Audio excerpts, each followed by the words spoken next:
다음에 282조입니다. 걷기 하는 말을 표현했는데요. 사실은 검욕인데요. 검욕이란 말을 요사이 사람들은 싫어하니까 걷기라는 표현을 했습니다. 그래서 이 말을 좀 바꿨다 하는 것을 이해 드리고 싶고요. 검욕이 뭐냐? 걷기다. 그래서 걷기로 표현한 것입니다. 이것은 곧 모든 것을 포기하는 행위입니다. 포기하는 행위다. 영가에서 이렇게 말하면 같이 읽어볼까요? 내 사랑을 찾으러 산과 강가로 가리라. 꽃을 꺾지 않고. 지금 우리가 읽기에는 좀 어떻습니까? 중세 시대에는 그 시대마다 문학가들이 문학하는 방법들이 조금씩 차이가 있고 방향이 있나 봐요. 그런데 이때 이 시대에는 이렇게 했답니다. 예를 들어서 나는 집에 간다 하면은 나는 집에 간다는 표현하지 않고 나는 간다 집에, 이런 표현을 했다는 것이죠. 그래서 먼저 읽는고 뒤에 읽는데 뒤에 읽는 것이 주어고 앞에 읽는 것이 오히려 술부다. 주부와 술부가 바뀌어 있다. 그렇게 본다면 내 사랑을 찾으러 산과 강가로 가리라. 꽃을 꺾지 않고, 나는 절대 꽃을 꺾지 않고 산과 강으로 가겠다 하는 표현. 그럼 시로 생각하면은 어차피 시인데요. 그 의미를 어떻습니까? 그냥 한번 잠깐 그냥 한번 생각해 보세요. 내 사랑을 찾으러 산과 강가로 가리라. 꽃을 꺾지 않고 가겠다.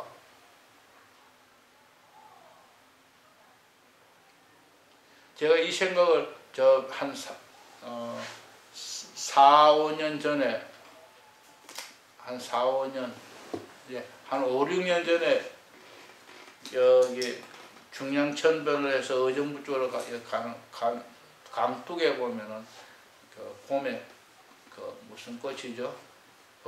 매화꽃? 그걸 뭐라 그러죠?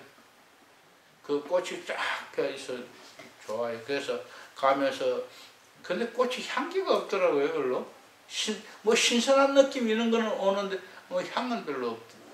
그래 거기를 지나가면 꽃도 보고 열매도 보고 그렇게 이쪽저쪽 보고 지나가요. 가면서 꽃을 꺾지 않고 몇 번 꽃을 꺾으면서 꺾고 싶은 마음이 가다가 꽃을 꺾지 않고 하는 생각이 나서 안 꺾고 그냥 갔는데요. 장미꽃에 가다 보면 옆에 심은 것이 굉장히 예쁜 꽃이 좀 있어요. 그래서 결국 꺾지 않고 사진을 찍었기도 하고 그랬는데 그때 이걸 생각하면서 그랬어요.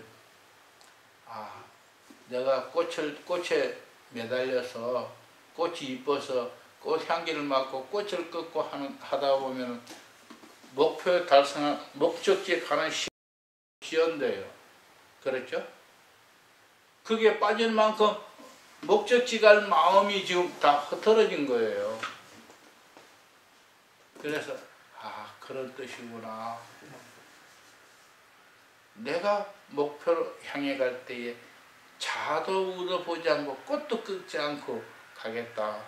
아무 곳에도 마음 뺏기지 않고 오직 똑바로 직선으로 가장 빨리 가는 길 아닙니까? 가겠다.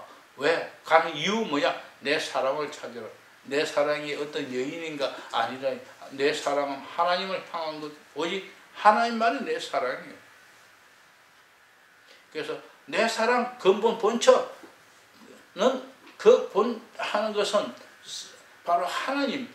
나는 하나님을 찾으러 산과 강을 가리라. 산과 강은 산으로 들로 헤맨다는 이야기가 아닙니다. 이거는 마음의 산과 강이에요. 왜? 모든 것이 들에 있으리라고 자연 속에 있으리라고 생각하기 때문입니다. 나한테 있는 게 아니라 자연 속에 있는. 그래서 찾아가는데 가다 보면 산에 가다 보면은 들에 가다 보면은 꽃이 있고 뭐 좋은 아름다운 꽃이 있었는데 그 끄느라고 시간 허비하지 않고 나는 막바로 사랑을 찾아서 달리겠다. 그런 의미란 얘기예요. 여기는 산도 강도 다 피조물이고 꽃도 피조물입니다. 피조물에 마음을 두지 아니하고 오직 사랑 하나님에게만 마음을 두겠다. 이 말이에요. 그래서 보면 하나님을 향해 가는 사람은 하나님이 아닌 모든 피조물은 다 버려야 한다는 이야기가 나오는 거예요. 꽃을 꺾지 않듯이 아무것도 꺾지 않고 아무것도 생각지 말고 오직 하나님만 향해 나아가겠다. 개념적으로 그런 말을 한번 생각해보고 조용히 넘어갈 책을 읽어보겠습니다. 이 영가에서 영혼이 모든 힘과 정력을 기울여 곧장 앞으로 달려가 다다르기로 굳게 결심하는 목표는 바로 하나님과 일치이다. 이 시의 목표는 하나님과 일치다. 그 결단이 너무나 확고해서 꽃들도 끊지 않겠다. 고 외친다. 그렇다. 나는 피조물에서 만족을 찾는데 사로잡히는 일이 결코 없을 것이다. 꽃을 꺾지 않는 같이 만족을 느끼지, 피조물에서 만족을 느끼지 않겠다. 이 목소리에서 무언가 절대적이고 영웅적인 힘이 느낀다. 그러나 영원한 사랑 때문에 이 결심을 하게 되었으며 사랑이란 죽음처럼 강한 것이다. 이 길이 온갖 사랑은 죽음처럼 강한 것이라는 말을 되새겨 본다면은 하나님을 찾아가는, 하나님을 찾는, 하나님을 향해 나아가는 그 사랑이 죽음보다 더 강하다, 내 죽는 것보다 더 강하다는 표현이 포함됩니다. 이 길이 온갖 장애와 고뇌로 가득한 위로라고 하는 없는 것이 길임을 알고 있지만, 즉 산과 강가예요. 산에 강가를 가면 누가 아무도 도울 사람 없어요. 그건 아무도 없어요. 오직 그 속에 나 혼자만 걸어간다는 거예요. 열정이 제초가 있는 희망을 격려해주고 있어. 그때 맨 끝까지 거기부터 같이 읽을까요? 하나님과 일치에 이르는 저 정상까지 가기를 원한다. 시간을 잃어버리지 않고 가능한 빨리 가기 위해 돌아서 가는 길로 가지 않고 같이요. 곧장 목적지를 향해 똑바로 올라가는 길로 가고 싶어한다. 그래서 꽃들도 글자 잘못 썼네. 꺾지 않겠다고 다짐한다. 이처럼 완전한 포기가 정말 필요한가? 하는 질문을 던지는 겁니다.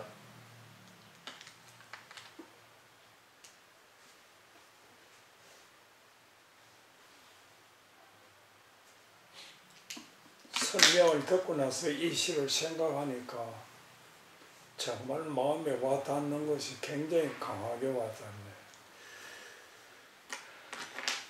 십자가 요한이 쓴 책 4권 합치면 이렇게 두꺼운데 이것이 시 하나의 시로 요약되어 있는 겁니다. 원래가 4권은 그 시를 해석해 준 것에 불과한 거예요.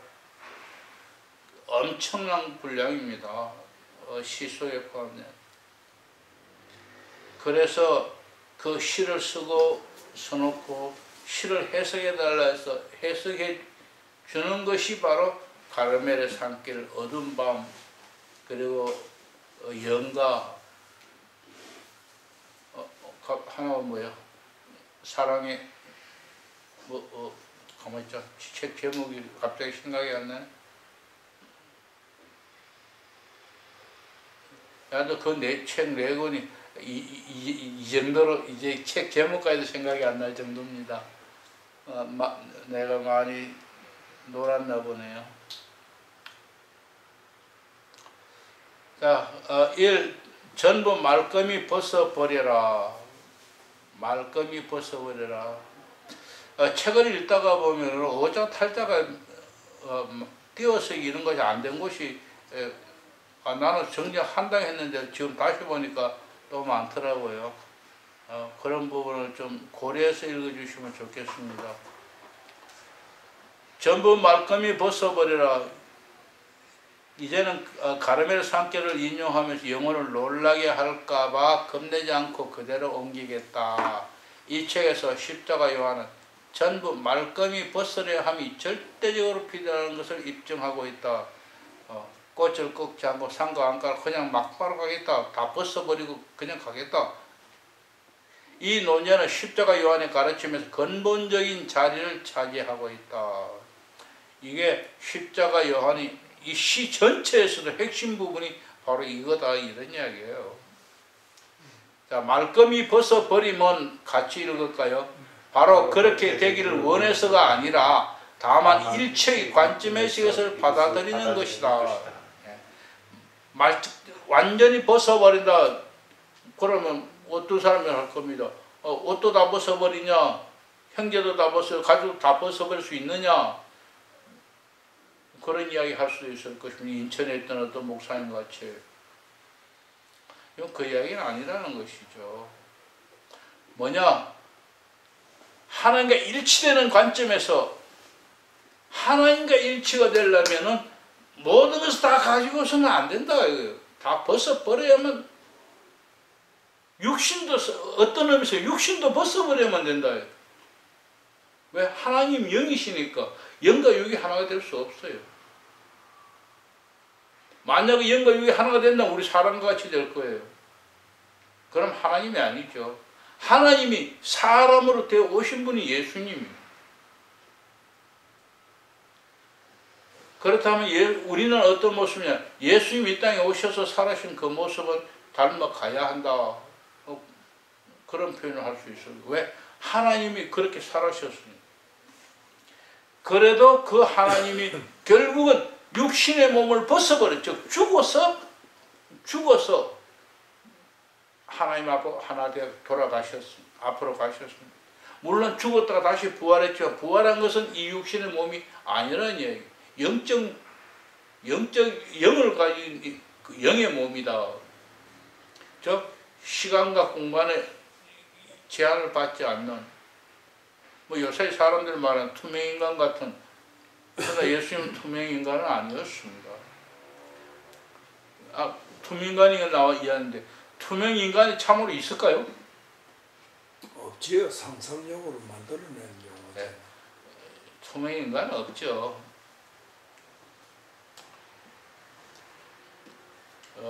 하나의 비유고 상상이죠. 넉줄 내려가면 영혼이 열망하는 영적 완벽함이나 성화에 대해 성인이 품고 있던 높은 관념,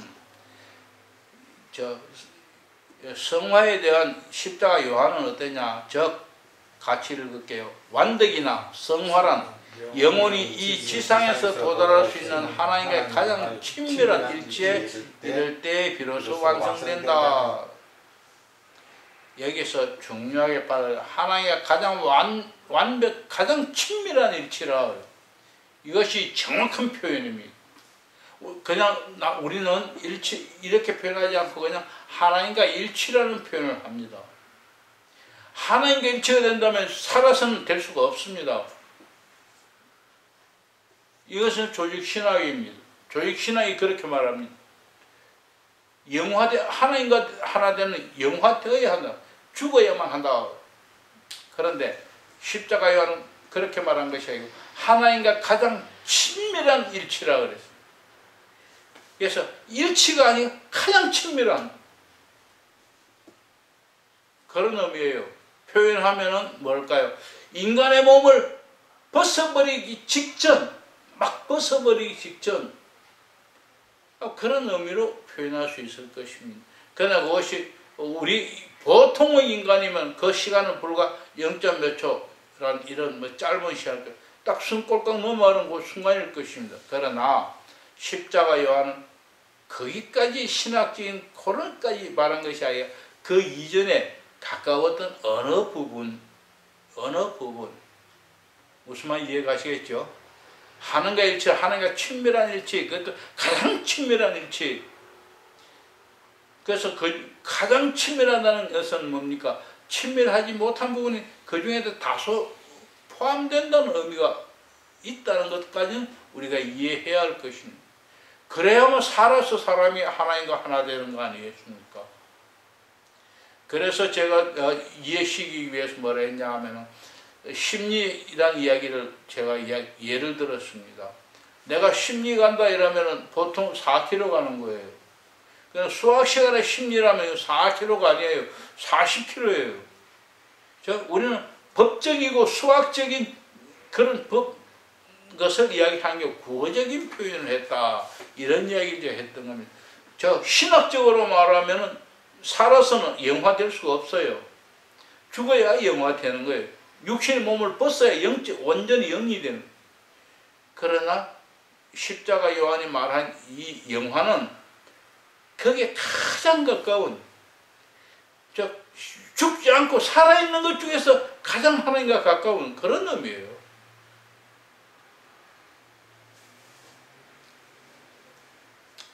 이 부분을 우리가 완전히 이해해야만 이해하고 남에게 설명할 수 있어야만 내가 관상에 대해서 하나님과 하나 되는 것에 자신을 가질 수 있을 것입니다.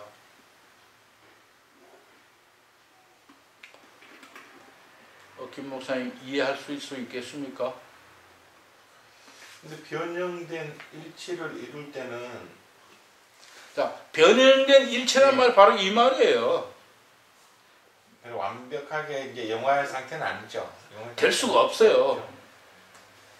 마치 몸을 벗어버리는 것과 같은 상태, 이렇게 이해를 해야 되지요. 그래서 뭐냐 하면은 가장 친밀한 일치라는 표현을 지금 한 거예요. 예. 그래서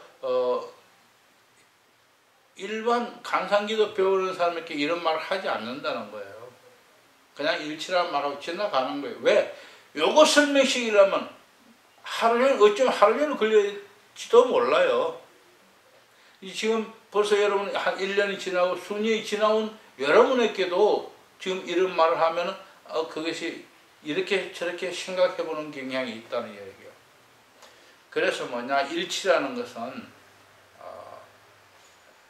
내가 표현하고 말은 일치라고 표현하지만 하나가 하나가 된다는 이야기를 했지만 마음속에는 늘 가장 하나님과 가까운, 인간으로서 가장 영화에 가까운 그런 상태를 말하는 것이지 완전히 영화된 것은 아니다. 왜? 영과 육이 분리할 수 없기 때문에, 분리하면 죽어버리니까 살아있는 땀에 영과 육이 하나가 되어 있는 상태인데 이 상태로 하나님과 하나 될 수 없다. 그런데 살아있지만은 육신의 욕망, 육신을 위해 살아가는 이 모든 것들을 이제는 체험적으로 다 버리고 오직 그것이 살아가는 것도 하나님을 위해서, 내가 무엇을 하더라도 하나님을 위해서, 내가 무엇을 하든지 다 내 욕심을 위해서, 나를 위해서가 아니고 하나님을 위해서 하는 그런 상태, 그것이 가장 하나님과 친밀한 상태다. 만약 이 설명이 안 된다면은 십자가 요한을 하나님과 하나 된 사람이라고 말하면 그것도 거짓말입니다. 아벨라 테레사가 성인이라는 것도 거짓말입니다. 다 거짓말이에요. 그렇다면 뭐냐? 이것을 다른 말로 표현한다면은 하나님과 가장 친밀한 일치를 다른 말로 표현, 예수님이 이 땅에 오셔서 살았던 모습, 그렇게 이해하시면은 막 99.9%가 맞을 겁니다. 예수님이 이 땅에 와서 살았던 그 모습 같이 사람이 살아갈 수 있는, 그래서 우리가 영성생활 이렇게 하면 뭡니까? 영성생활과 영성에 대한 이야기를 할 때는 언제나 기준이 예수님이 기준이에요. 그래서 예수님이 살아가는 기준, 그것이 바로 하나님과 가장 친밀한 일치 상태다.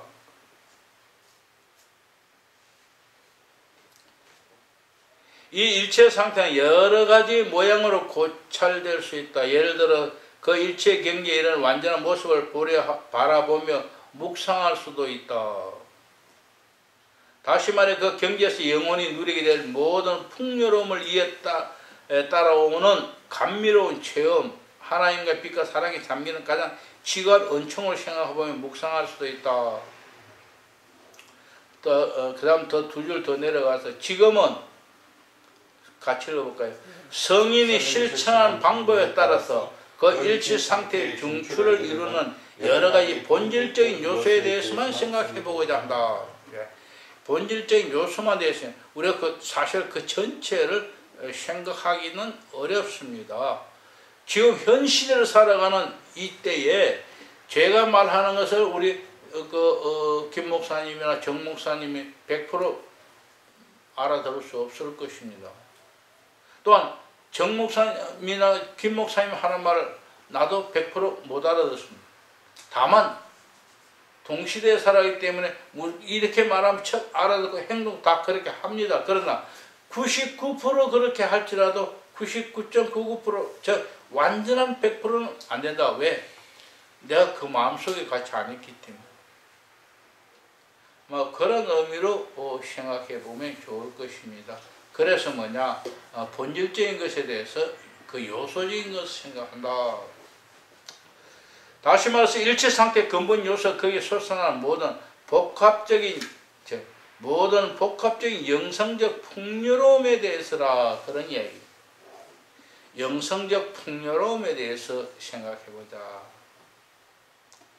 그렇다면 이것을 어떻게 정의할 수 있는가? 마지막 줄입니다. 마지막 줄은 천천히 읽어보도록 하겠습니다. 하나님과 일체의 상태란 영혼의 의지가 하나님의 의지 안에서 완전히 변화되는 것이기 때문이며, 영혼 안에 하나님의 뜻에 반대되는 것이 아무것도 하나 없어야 하고, 모든 것에 대해서 그리고 모든 것을 위하여 영혼의 움직임이 오직 하나님의 뜻대로 이루어져야 하기 때문이다. 이것이 하나님과 하나 되는 것이 정의라는 것입니다. 이것을 세 가지로 정리해 봅니다. 첫째는 번호를 아예 써보십시오.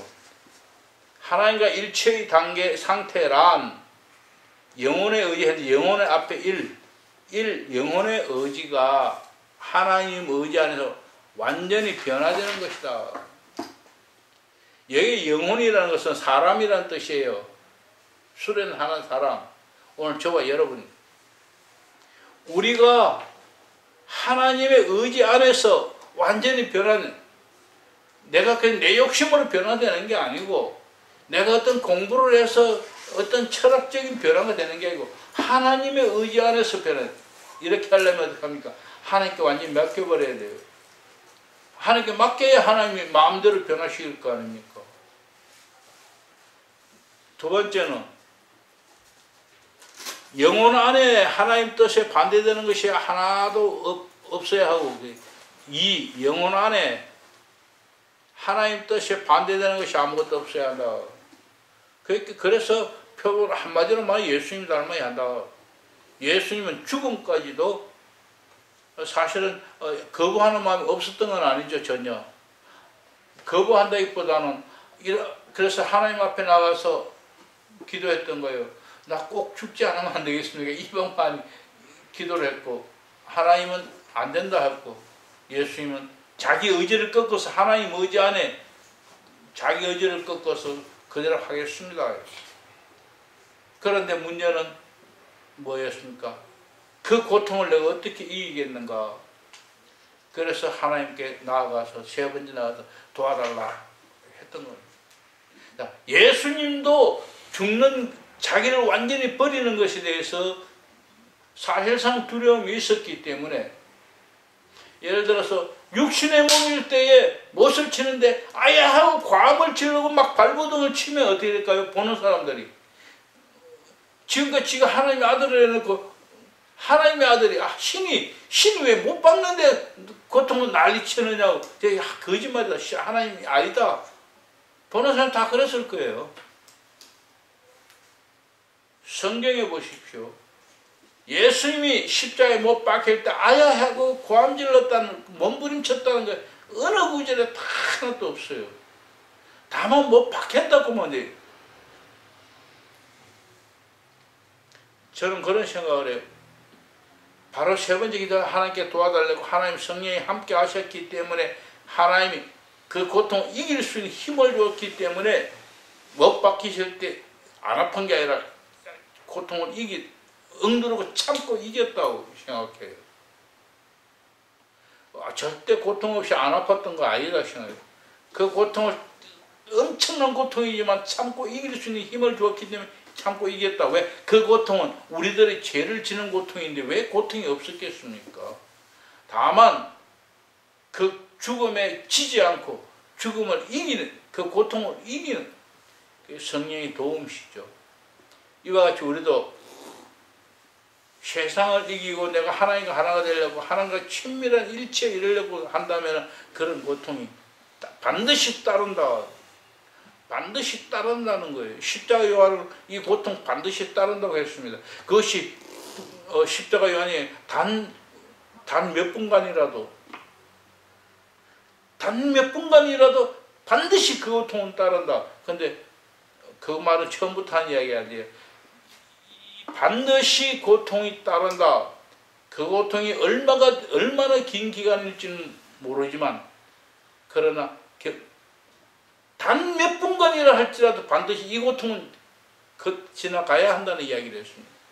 그 말은 단 몇 분간에 끝난다는 이야기가 결국 아니에요. 이 고통은 반드시 겪어야 한다는 것을 표현한 것이죠. 고통 없이 그저 조용히 하나님과 하나 된다. 절대 아니다.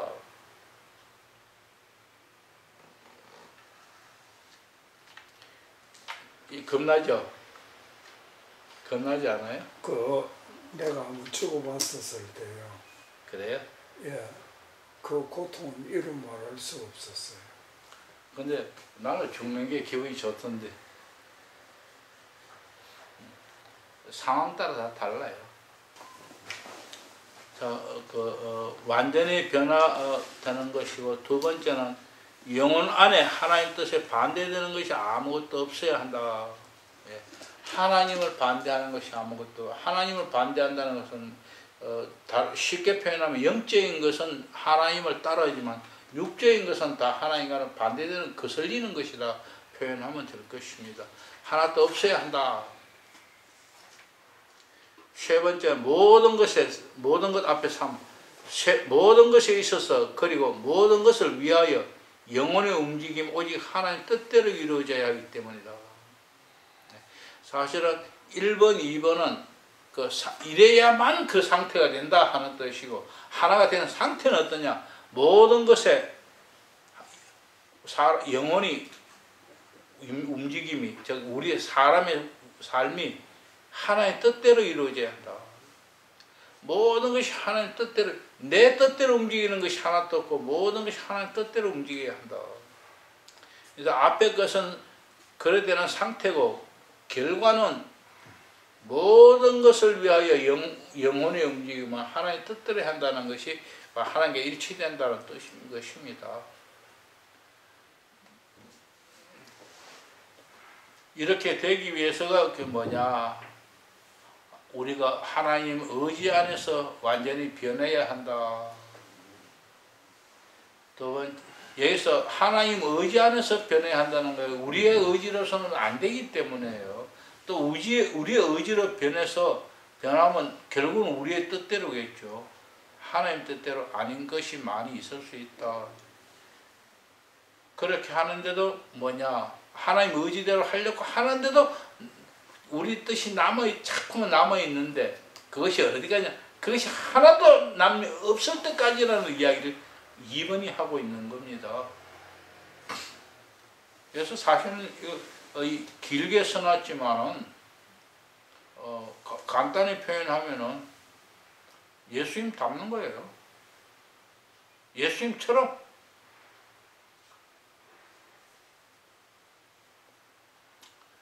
자, 이것을 일치 상태라 했는데, 일치 상태라고 표현했는데요. 두 줄 내려가면은 위에 일치 상태를 설명한 것입니다. 두 줄에 박보를 밑에 보면 굵은 걸로 일치 상태 해놨죠. 다시 말해서 거룩함의 본질적인 요소를 두루 다 포함하고 있는 십자가 요한의 이 훌륭한 정의는 주의 깊게 연구할 만한 가치가 있다. 사실상 여기부터요. 이 정의 안에서 십자가 요한의 모든 가르침의 골자를 파악해야 한다. 먼저 유의해야 할 것은 같이 읽을까요?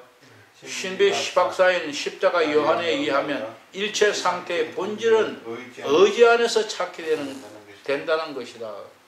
의지 안에서 찾아라. 내 의지가 아니고 하나님 의지. 십자가 요한의 이 일치를 뭐라고 표현하냐? 절개 표현하기를 변모의 일치라고 한다. 밑에 줄에 이 변모가 의지로서 이루어지게 됨을 명백히 단언하고 있다. 변모하는 것은 우리의 의지로 바뀐다. 우리의 의지가 하나님 앞에 완전 의지할 때 하나님의 의지로 바뀌어지는 거예요. 변모의 일치라고 아까 이야기한 같이 영이 육신이 바뀌는 건 아닙니다. 다 그대로 있는 거죠. 그렇지만 삶이 예수님처럼 나의 삶이 없고 하나님의 의지에 따라 살아가는 거예요.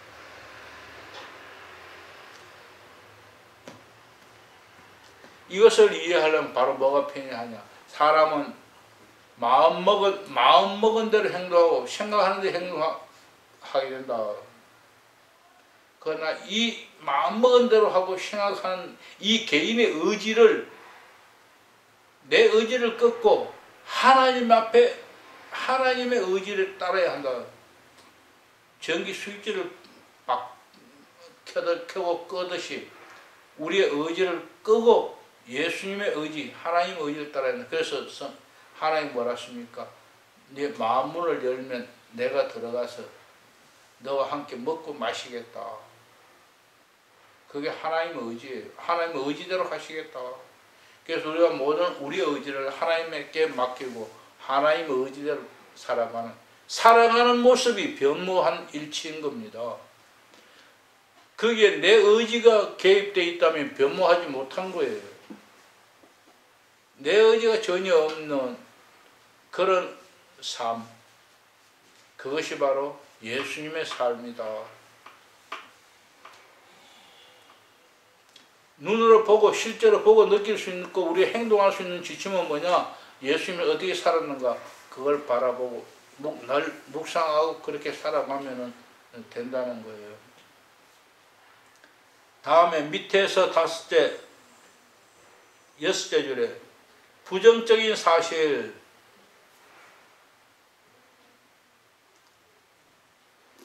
그 영혼의 의지 안에서 하나님 뜻에 반대되는 온갖 경향, 즉 그 경향 때문에 하나님 뜻과 반대되는 방향으로 달려가야 하는 모든 경향의 부재를 말한다.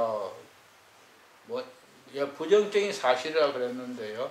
하나님이 아닌 모든 것을 버린다는 뜻입니다. 하나님이 아닌 모든 것을. 그 모든 것뿐만 아니라 그 경향까지도 버린다.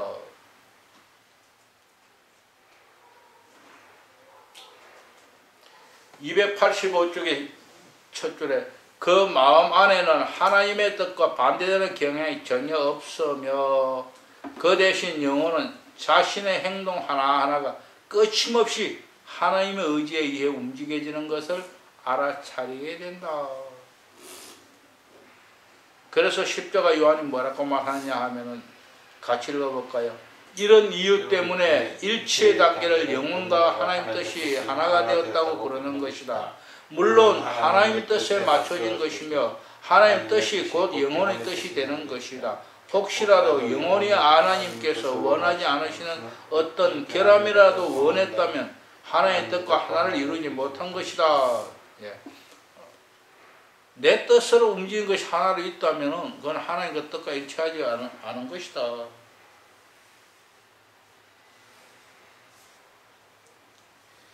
이 긴 말을 달리 정리하면 이 상태에서 두 의지가 하나의 의지가 된다. 이 상태에서 두 의지가 하나님의 의지와 나의 의지, 이 두 의지가 하나가 되는 것. 즉 내가 하나님께 동의하는 겁니다. 내 의지를 주장하는 게 아니고 내 의지를 버리고 하나님 의지에 동의해서 나와 하나님이 하나가 되는 거예요.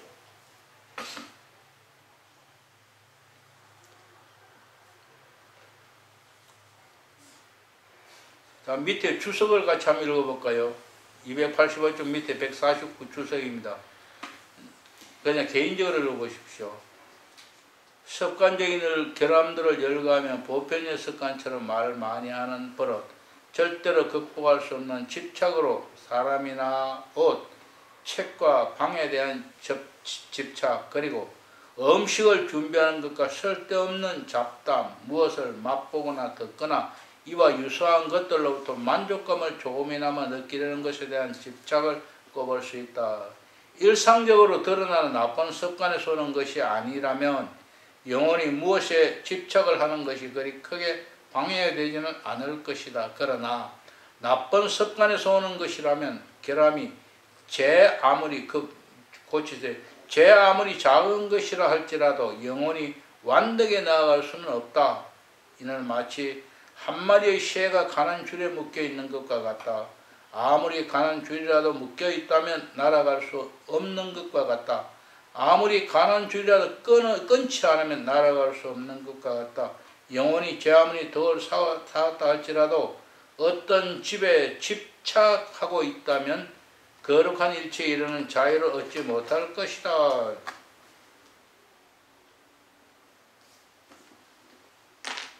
네. 참 이 집착이 무섭지요.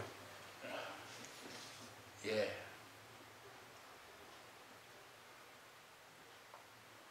좀 쉬었다. 자, 이 상태에서 두 어지가 하나가 의지가 된다 하고 하나 둘 석 줄 내려오면 즉 하나님의 의지 영혼의 의지로 되는 것 말하자면 같이 읽습니다. 영혼의 의지가 하나님의 의지 안에서 사라져 마침내 하나님의 의지와 하나가 되는 것이다. 구체적으로 명확하게 설명한 부분입니다. 영혼의 의지가 하나님의 의지 안에서 사라져버리고 마침내 하나님의 의지와 하나가 된다.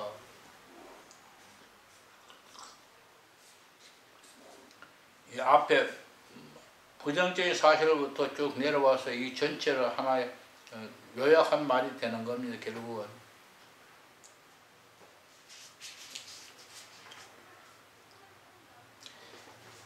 이에 대해서 십자가 요한 시대에 십자가 요한은 토마스 아퀴나스의 영향을 받았습니다. 왜 그럴까요? 당시에 13세기에 토마스 아퀴나스가 지금 우리 개혁자의 칼빈과 같은 위치에 있었기 때문입니다. 영향을 안 받았다면 큰일 나죠. 왜? 그는 또한 저 누구야? 갑자기 이름이 생각 안 나. 우리 칼빈이 누구의 영향을 받았죠? 그 성 어거스틴. 아우스터. 예? 어거스틴. 예. 어거스틴이 왜 생각이 안 나요? 역시 아퀴나스 역시 어거스틴의 영향을 받았습니다. 신학은 칼빈이나 어거스틴이나 똑같이 어거스틴의 영향을 받았다. 그러니까 십자가 요한이 어거스틴의 아퀴나스의 영향을 받은 것은 당연한 겁니다. 단 칼빈과 아퀴나스는 철학의 문제가 있어요. 아퀴나스는 소크라테스의 철학을 받아들였고 칼빈은 어거스틴은 플라톤의 철학을 받아들인 거예요. 받아들인 이유는 핵심은 이겁니다. 소크라테스는 신에 대해서 부정하고 플라톤은 적어도 신은 있다고 긍정했기 때문에 플라톤을 받아들였다. 이거는 어거스틴의 참여력인가? 하여튼 어거스틴 책을 읽어보면 그렇게 자기 고백한 글이 나와 있습니다. 자, 아퀴나스는 뭐라고 했냐? 잠깐 보면은 천사 같은 박사인 토마스 아퀴나스는 저서들에서 사랑의 심리적 과정에 대해서 자주 말하면서 강조하기를 우리가 사랑할 때 우리의 애정 안에서 다시 말하면 그것부터 같이 읽을까요? 우리의 의지 안에서 그 사랑의 대상에게 기울어지는 경향이 생긴다. 사랑하면은 내가 자꾸 거기에 기울어진다는 거예요. 그래서 남녀가 처음 만날 때는 탐식을 하지만 탐식을 하면 두 번, 세 번 자꾸 만나면 둘이 같아지는 거예요. 부부도 결혼할 때는 그래도 같은 부분도 있었지만 상당히 다른 부분이 있었고 서로 주장을 하고 싸우기도 하는데 같이 살아가다 보면 똑같아져 버려요.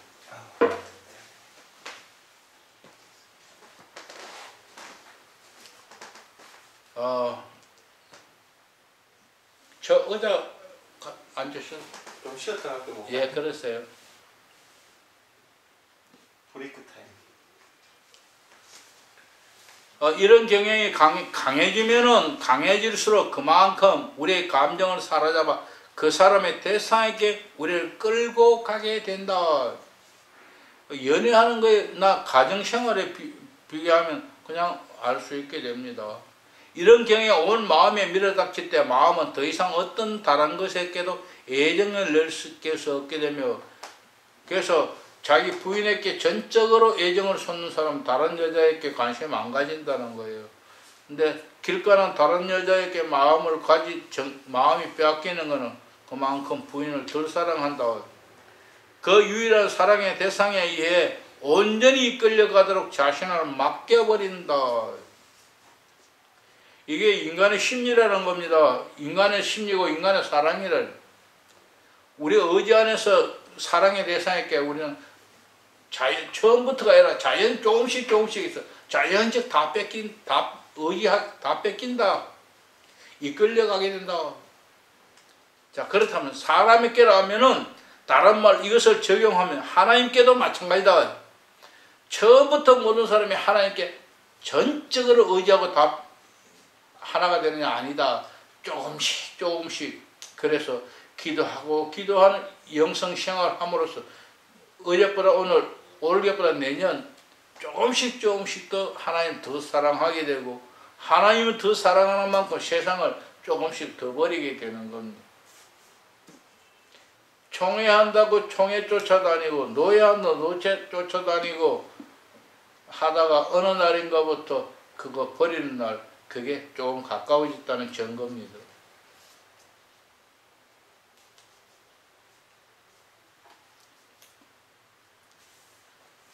총회나 노예 쫓아가서 마음 안 상하고 돌아온다면 그 사람 생각이 별로 없는 사람이에요.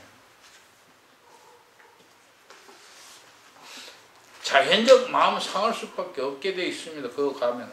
왜? 의사다툼을 하니까요. 거기서 마음이 편안한 사람은 둘 중에 하나예요. 바보 아니면 천치, 즉 성인 아니면은 악한 사람이에요. 물론 이것도 저것도 아닐 수도 있죠.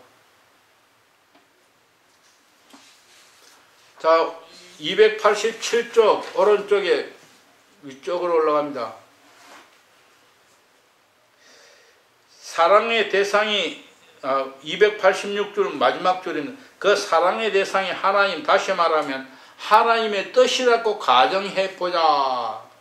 내가 하나님 뜻을 사랑한다. 하나님이 내게 이 하나님 뜻은 하나님이 내게 무엇을 말씀하셨는데 내가 그것을 사랑한다 이거예요. 하나님 뜻, 하나님 말씀.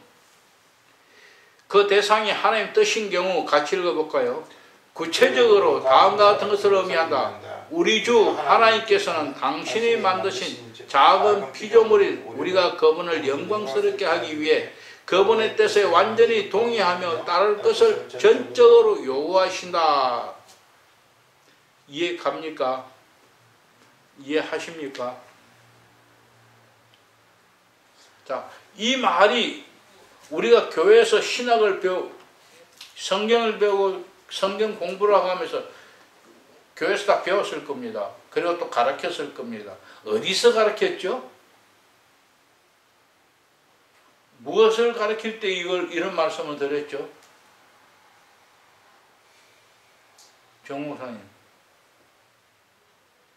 잘 모르겠습니다. 기억이 안 나죠? 예. 김 목사님은? 교회론? 예? 교회론? 교회론. 그리스도론? 그래서 두 분이 목회하신 것에 대해서 내가 평가하기는 해서는 안 되고 할 수도 없지만은 내 목회에서 비유한다면 차이가 있구나 하는 것을 생각합니다. 저는 성도들 가르칠 때 핵심 목표를 소요리 문답의 중심으로 해서 가르쳤습니다. 그래서 뭐냐, 소요리 문답을 외우도록 강요는 못했지만은 전에는 교회를 할 때 매주 소요리 문답 한두 문제를 주보에 실어서 계속적으로 수년간 반복해서 실어왔습니다. 그리고 1년 내내 그 구역 예배 드리면서 소요리 문답을 강의를 해주기도 하고, 그리고 소요리 문답을 1년 동안 설교로 잡아서 토막토막을 하지 않았지만 중간중간 꺼내서 1년 동안 소요리 문답을 설교도 했던 일이 있습니다. 그러면 그건 뭐냐, 소요리 문답 사실 헌법과 같은 중요한 부분이에요. 요리 문답은 대요리 문답이고 소요리 문답, 대요리 문답이 덜 중요해요. 소요리 문답이 더 중요해요. 왜? 소요리 문답을 모르고 행하지 않는 사람은 대요리 문답 알고 행할 수도 없어요. 더 많은 것을 어떻게 해요? 소요리 문답 제1문이 사람이 제일 된 목적이 무엇인가 하고 질문합니다. 사람이 제일 된 목적은 하나님을 영화롭게 하는 것이라고. 그리고 그를 영원토록 즐겁게 하는 것이라. 이게 사람이 태어난 목적입니다. 근본적으로 이것부터 알고 이걸 가르쳐야만 성도가 하나님을 공경할 수, 마음의 자세가 갖춰지는 겁니다. 이것은 성경에 보면은 고린도전서 10장 31절, 로마서 11장 36절, 시편 73편 24절로 26절, 요한복음 17편 2절에서 24절, 요한복음 17편 22절 24절인데 21절이 뭐라고 하느냐 하면은 아버지가 내 안에 내가 아버지 안에 있는 같이 저들도 하나게 해 주십시오 하면서 22절에서 24절, 왜? 인간이 우리 태어나면 하나님 영화롭게 하기 위해 태어났다는 이야기를 하고 있는 겁니다. 그렇기 때문에 우리가 하나님과 하나가 되어야 하는 거예요. 이것이 가장 하나님이 영화로,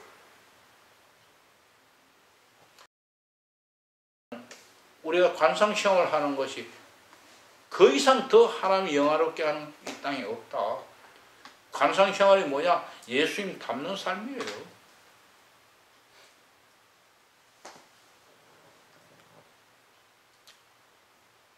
자, 이런 경우 쭉 넉 줄 내려가서 5줄 내려가서 하나님을 사랑하는 모든 영혼 안에 이런 경향이 있다. 왜? 이런 경향이 있고 또 하나님이 이렇게 만드셨기 때문에 당연히 이런 경향이 있다. 그래서 하나님을 영광스럽게 하고 그분의 뜻에 완전히 동의하며 따를 것을 전적으로 요구하신다. 소요리 문답 다시 한번 읽어드릴게요. 사람의 제일 되는 목적은 하나님을 영화롭게 하는 것과 영원토록 그를 즐거워하는 것이다. 꼭 기억하십시오. 이것은 성도로서 꼭 기억해야 합니다. 특히 목회자로서 반드시 기억해야 합니다. 밑으로 내려가서 밑에서 6째 절에 하나님의 뜻만이 우리의 사랑의 유일한 대상이 아니기 때문이다. 그 다음입니다. 하나님의 뜻을 따르려고 하면서도 그것이 정말 그분의 뜻인지를 확인하지도 않고 자애심으로 자기 만족을 추구하는 사랑으로 다른 것들을 사랑하기 때문이다. 하나님 뜻대로 산다 하면서도 하나님 뜻대로 살지 않고 다른 일을 하는 경우, 그런 경우, 범죄하는 경우라는 뜻입니다. 즉 자기는 하나님 뜻대로 산다고 하는데 하나님 보기는 아니다. 하나님 뜻과 완전히 일치하지 못하는 때가 있다. 그건 왜 그러냐? 자기 만족 때문이다. 이것을 뭐냐? 자애심이라 그래요. 자기 만족한 마음, 자애심.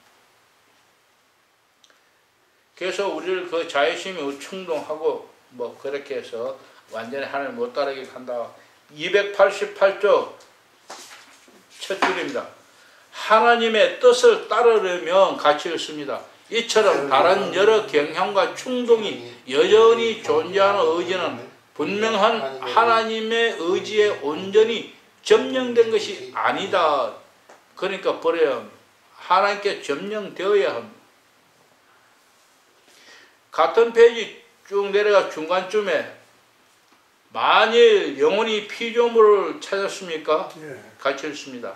만일 영혼이 피조물을 그들 자신 때문에 그들을 사랑하기를 포기하고 그들에게 사로잡히는 일이 없게 하면서 오직 하나님의 뜻에 따라서만 피조물을 사랑하고 싶어하고 그들에 대한 자신의 사랑을 하나님 뜻에 따라서 통제한다고 하자. 예. 오직 하나님의 뜻에 따라서만 피조물을 사랑하고 또 우리 자신에 대한 사랑을 그 뜻을 하나님의 뜻을 따라서 통제받는다고 하자. 뭐 로봇이나 인형이죠. 100% 통제받는다면.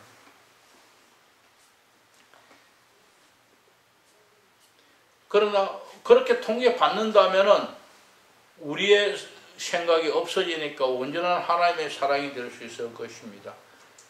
그러면 그때야말로 그 영혼 오로지 하나님 뜻 안에서 피조물을 사랑하고 있으며 하나님 뜻 외에는 아무것도 사랑하지 않는다고 말할 수 있겠다. 사실 그때 영혼은 모든 것을 하나님 안에서 또는 하나님의 뜻에 따라서 사랑하는 것이다. 이 경우에는 하나님의 뜻이 그 영혼의 유일한 동기가 될 것이다. 근데 십자는 하나님의 통제를 받는 것이 아니라 우리가 하나님의 통제를 요구하는 것입니다. 왜? 내가 혹시라도 벗어날까봐 하나님 이렇게 해 주십시오. 저렇게 해 주십시오. 그래서 하나님 말씀하는 대로 바라만 보고 있는 거예요.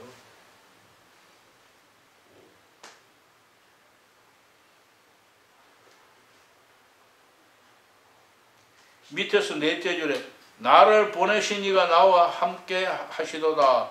나는 항상 그가 기뻐하시는 일을 행함으로 나를 혼자 두지 아니하셨도다. 요한복음 8장 29절입니다. 이 예수님의 말씀이죠. 그 말씀대로 그 말씀의 뜻이다, 표현이다 이렇게 볼 수 있습니다.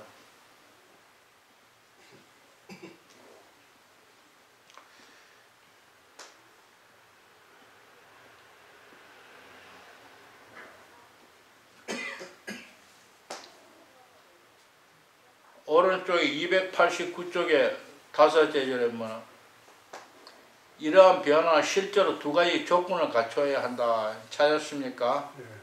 이제 그 영혼 안에 이게 조건 1입니다. 1. 이제 그 영혼 안에 하나님의 뜻과 반대되는 것이라고는 아무것도 없게 되는 것이다. 2. 또한 하나님 밖에서는 아무것도 사랑하지 않으며 따라서 그 영혼 안에는 하나님의 뜻에 따르지 않으려는 경향을 찾아볼 수 없게 된다. 이게 변모하는 사랑의 일치입니다.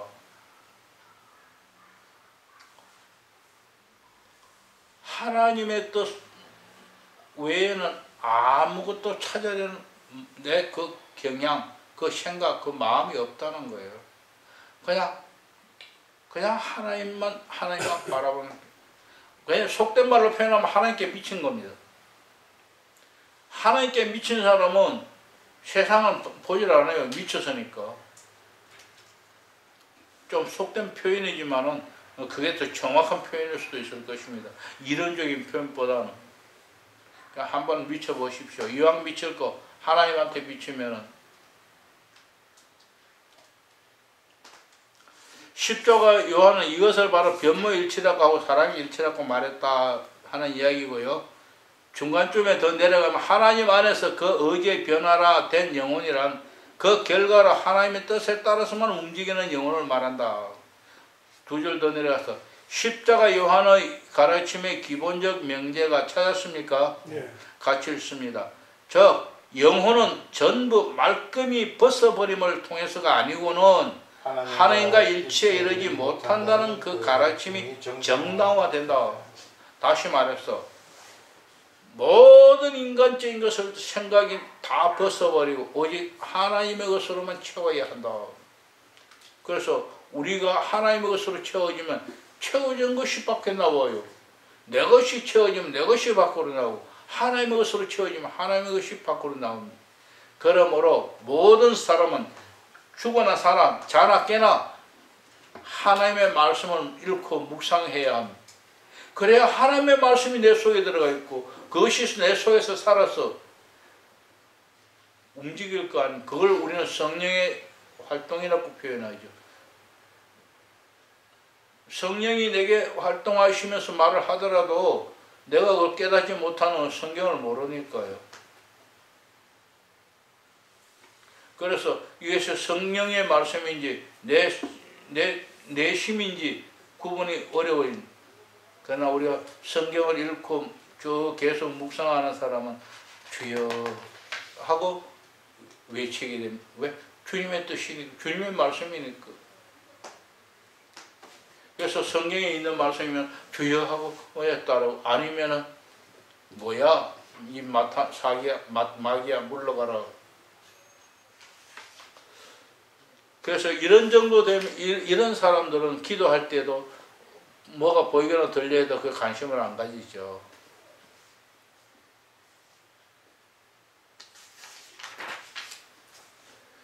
(290쪽) 넘어가서 중간에 보면은 그런데 우리는 자주 하나님의 뜻에 따라 우리의 애정을 조절해야 하는 이 의무를 완전히 무시하고 매력을 느끼는 순간 즉시 피조물에게 애정을 쏟아버린다.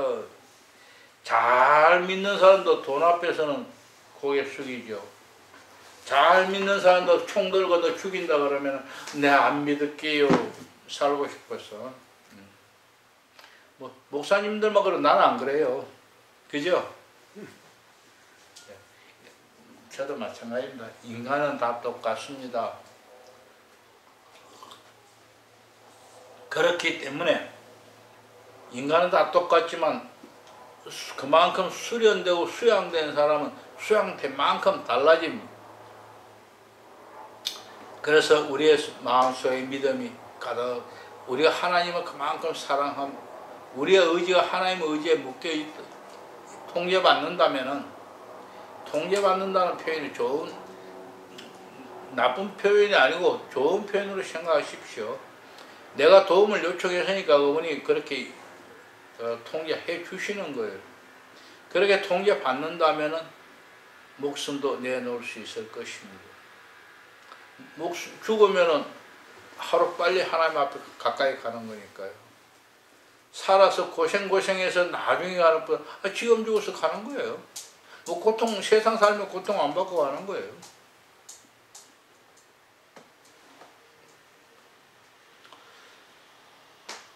석줄 내려오면 이렇듯 애착이 즉 무질서하며 하나님의 뜻에 따라서 억제되지 못한 욕구가 숨어있기 때문이다. 그렇기 때문에 자꾸 우리의 마음은 기울어진다. 291쪽 위에서 하나 둘 셋 넷 다섯 일곱째 줄에 십자가 요한은 말한다. 찾았습니까? 네. 이건 아까 저 주석에 들었던 말인데요. 같이 읽어볼게요. 한 마리 새가 가늘거나 굵은 줄로 묶여 있다고 하자. 아무리 가는 줄이라 할지라도 단단히 묶여 있다. 마치 굵은 줄에 묶여 있는 것처럼 날아갈 수 없는 것이다. 물론 가는 줄을 끊기가 쉽다. 그러나 아무리 쉽다고 할지라도 끊어지지 않는다면 날아갈 수 없을 것이다. 오늘 저와 여러분이 바로 이렇게 실에 묶여있다. 그렇게 생각해 보십시오. 연 생각하시면 될 겁니다. 저 자전거 타고 가다 보면은 동대문 가기 조금 전인가요? 네. 겸재교 맞아. 겸재교 지나면 바로 그 운동장에 종종 연을 띄우는 사람이 있어요. 그리고 지금쯤은 아마 연 띄우는 사람이 몇 사람이 매일 나와 있을 거예요. 지금이 가을 바람이 좀 많이 불 때잖아요. 연을 띄우는데 자전거 타고 가다가 때로는 연을 한참 쳐다보기도 하고 언젠가는 제가 그걸 촬영을 하고 싶어서 자전거를 세워놓고 촬영을 하려고 하니까 바람이 휙 죽어서 연이 내려앉더라고요. 그래서 촬영 못하고 왔네요. 연을 자주 보면서 그래요. 보면은 하늘로 올라가려고 바람이 부니까 날로 올라가려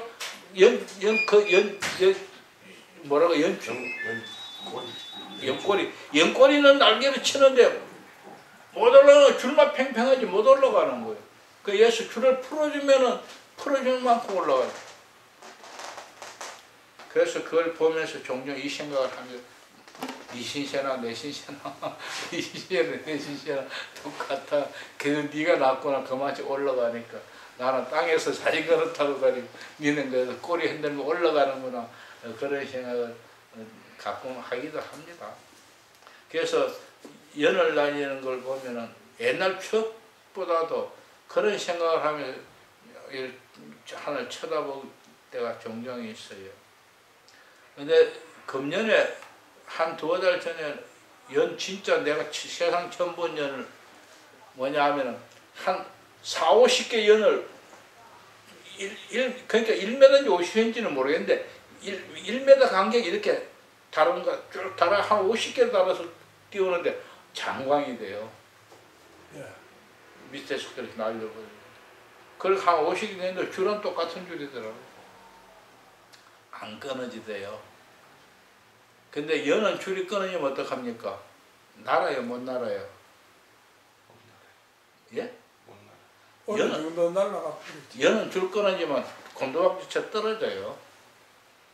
팽팽히 잡아주는 게 있어야 나는데요.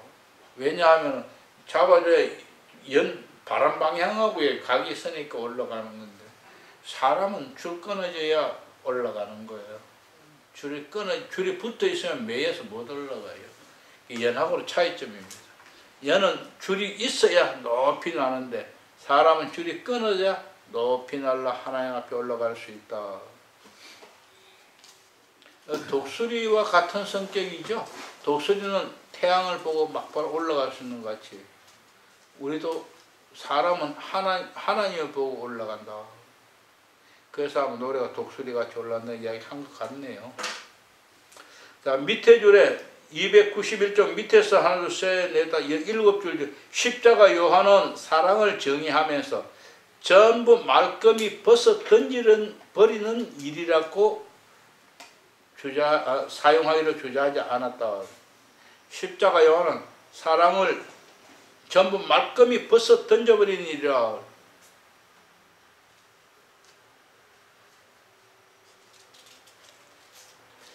사랑한다는 것은 하나님이 아닌 모든 것을 십자가 요한이 직접 말한 건 이거예요. 사랑한다는 것은 하나님이 아닌 모든 것을 하나님을 위해서 벗어버리고 던져버리는 일이다. 가늠의 산길 2장 5절 2편 5장 7절에서 이야기한 겁니다. 예. 우리 하나님을 사랑한다. 하나님을 사랑하는 게 뭐냐? 세상 다 하면서 주일날만 교회 가는 그걸 하나님 사랑이라 그건 아니에요. 그거는 7분의 1도 안 되는 거죠. 왜 주일날나마 전적으로 하나님에 투자하는 것도 아니고 그냥 1시간 예배 드리는 거. 예배 드리러 가는 시간 1시간, 오는 시간 1시간, 교회에 있는 시간, 예배 1시간, 1시간 따지면 한 3시간 정도, 한 3시간 정도 하나님을 위해서 헌신하는 것. 그럼 하루가 일주일이면 몇 시간이에요? 제가 또 허튼 짓인지 모르겠는데 하루는 24시간 곱하기 7이면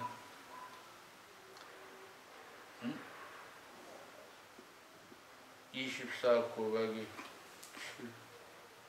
7 168시간인데 나누기 3%는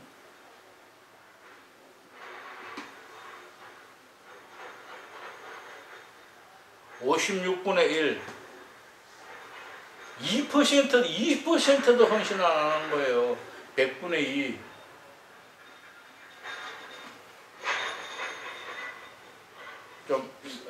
좀 생각해 봐야 될 부분이 있다 생각됩니다.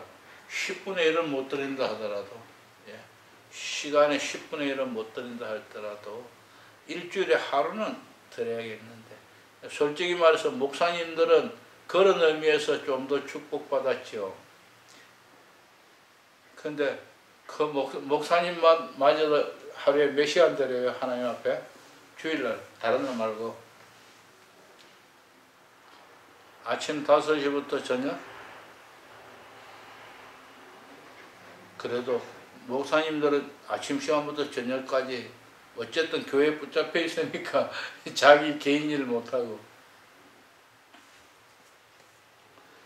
그래도 많이 하나님 앞에 많이 드리는 거죠. 근데 한 가지 문제는 이거는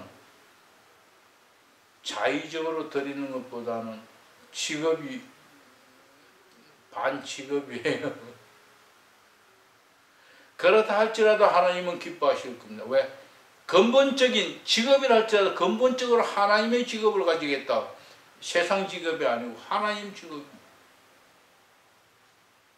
우리는 사실은 직업이라고 말을 하지 않지요. 않지만은 그 봉사한다고 하지만은 어쨌든 간에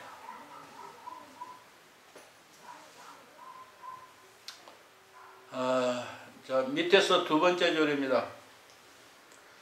같이 읽어볼까요? 완전한 이탈은 우리 안에 하나님의 사랑의 왕국을 세우는데 반드시 필요한 참된 실제적인 수단이다. 그게 완전히 이탈해라.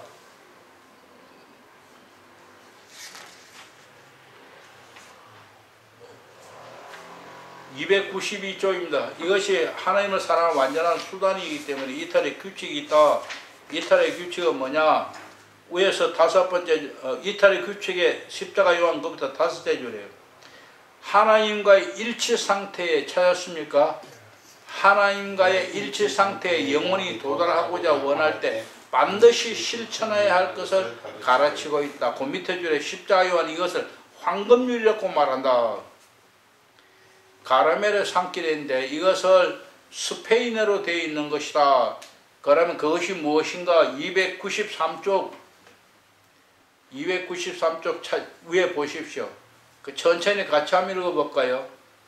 더 쉬운 것을 더 어려운 것을 더 맛있는 것보다 더 맛이 없는 것을 더 즐거운 것보다 오히려 덜 즐거운 것을 쉬는 것이 아니라 고된 것을 위로되는 것이 아니라 오히려 위로가 없는 것을 많은 것이 아니라 적은 것을 크고 값진 것이 아니라 작고 값이 없는 것을 무엇을 원하는 것이 아니라 아무것도 원하지 않는 것을 세속적인 것들 가운데 더 좋은 것을 찾을 것이 아니라 오히려 더 나쁜 것을 찾아야 하며 그리스도를 위하여 세상의 모든 것들로부터 철저하게 벗어버림과 비움 그리고 가난함으로 들어가기를 원해야 한다.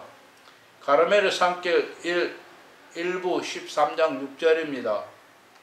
이것이 황금률이다. 이거 다 외우기 힘들죠. 이나마도. 그럼 한 가지만 꼭 기억하십시오. 무엇이든 결정할 때는 선택할 때는 좋은 것보다 나쁜 것. 왜? 이유는 왜? 좋은 것은 남이 하고 내가 좋은 것을 함으로 남에게 나쁜 것을 주게 된다 이거예요. 그래서 좋은 것은 남에게 양보하고 나는 나쁜 것을 선택한다. 만약에 조기가 이렇게 했다면 대한민국은 확 뒤집어질 거예요.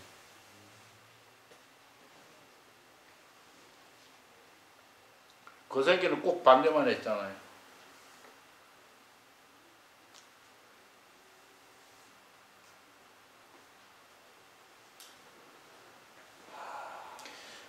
십자가 요한은 제가 말하기보다 책을 읽죠. 밑에서 6째 줄이 293쪽 밑에 잊지 말할 것은 십자가 요한은 가르멜의 산길에서 우리를 매우 높이 이끌어주고 싶어한다. 그는 하나님의 성화의 은총을 다시 잊게 된 영혼의 열망을 가장 완전하게 채워주는 경지까지 하나님과 가장 친밀한 일치 상태까지 우리를 이끌어주고자 한다. 이어서 덧붙이고 싶은 말은 십자가 요한은 이 일을 매우 힘든 작업이라고 것을 충분히 알고 있다. 왜? 얼마나 힘든다는 걸 그는 체험했기 때문입니다. 어느 정도로 체험했냐? 아마 오늘 우리도 십자가 요한만큼 가난한 사람들 많이 있죠. 십자가 요한은 어릴 때 뭐 4살 때인가요? 아버지가 돌아가셨어요. 그래서 그때 16세기 그때에 아버지가 돌아가시고 어머니가 2 아들 데리고 살아가려면 무엇을 할 수 있었겠습니까? 가장 할 수 있던 일이 뭐냐? 바느질을 했던 거예요. 부잣집에서 옷 만들면 옷 바느질 해주고 품삯 얼마. 그건 꼭 옷만이 아니었을 거예요. 수건이든 무엇이든 간에 이 바느질 하는 부잣집에는 부잣집 많은 분들 그거 안 하고 저도 하인들한테 맡기는데 그것도 하인들 솜씨가 없으니까 돈 주고 맡기는 거예요. 바로 그 일을 그걸 받아서 해서 셋이 2 아들과 어머니가 먹고 살기에 부족했다. 그래서 만약 큰아들이 십자가 요한의 형이 학교를 중단하고 나가서 요사이 말하면 알바, 다른 말로 표현하면 정확히 표현하면 앵벌이를 했다는 거예요. 요사이 말하면 끔팔이. 왜? 십자가 요한이 4살 때라면 형이 해봤자 7살 정도 아니겠어요? 그 7살짜리가 뭘 할 수 있겠습니까? 서양 사람들은 5살 되면 학교 가잖아요. 근데 7살이면 글자는 깨우쳤겠죠. 그 나이에 뭘 할 수 있겠어요? 요새가 더 전철 같은데 사람이 많은 데 가서 껌이나 팔지만 그 당시에 앵벌이를 했다. 그렇게 해서 집안을 도우고, 그러니 십자가 요한은 5살, 6살 되면 학교 갈 수 있었겠습니까? 아니죠. 못 갔죠. 5살, 6살 되면 십자가 요한 지도 지 밥벌이 했어야 합니다. 그러다 보니까 소개로 학교에 심부름하는 아이로 들어가서 학교에서 심부름하면서 공부는 그 따라 한 거예요.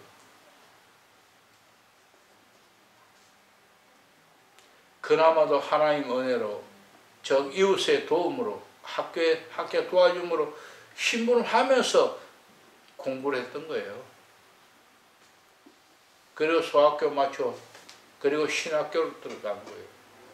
아마 당시에 신학교는 모든 게 무료였던가 봐요. 그렇지 않으면 돈이 없어 신학교 못 갔을 거 아닙니까? 그래서 신학교에서 기숙사 생활을 했는 걸로 생각하는데요. 그 기숙사 생활비에는 생활비를 대주기 위해서 형과 어머니가 많은 노력을 했고 이웃 주위에서 도와준 그런 모습의 기록이 있었습니다. 학비는 무료라도 먹고 사는 거는 자기가 담당해야 하니까요. 이래서 결국은 좀 더 장성해서 신학교를 다닐 때 공부할 때에 그는 아무런 가진 것이 없으니까 거기에서 더 욕심도 안 가졌어요. 그러면서 그것을 신학교에서 살아가는 그 삶을 만족하게 여겼던 겁니다.